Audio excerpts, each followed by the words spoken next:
লেবুও হয়েছে দেখছি। হ্যাঁ, এই সময় লেবু হয়ে যাবে না? টক ডাল হয়ে যাবে না? আর কটা নিয়ে নাও। একটু টক টক খাবে না তুই খা। আমার হ্যাঁ, একটু টক করে দাও। লাগে। হ্যাঁ, টকটকে করো। কম টক ভালো লাগে। আম গাছগুলো আবার সময় বেরিয়েছে তো, সময় আম গাছগুলো কচি কচি পাতা বেরিয়েছে দেখছি। এই জল পড়েছে আর সব বেরিয়েছে। পেয়ারা গাছ কতদিন ছাদে আসেনি। ফল পেরে রান্না করার মজাই কিন্তু আলাদা। যাকে ডালিমেরও ফুল এসছে আজকে, এবার অনেক কিছু খেতে হবে। ডালিম জীবনে হবেও না। হলে ওই যে হনুমানে খেয়ে নিচ্ছে কি হবে। দেখো আমার বাবি যে গাছ লাগিয়েছিল। হ্যাঁ, লেবুগুলো ভালো হয়েছে, এগুলো খুব ভালো লাগছে দেখে।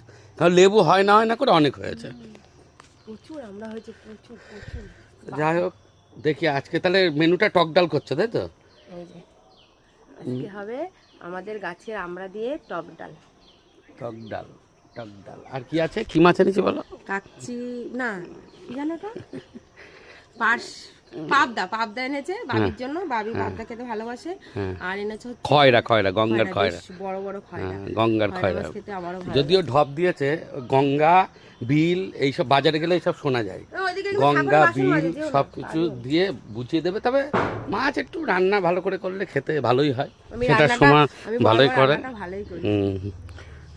একটু বলতে হয়, নালে হয় না। যাই হোক, কি বলছো?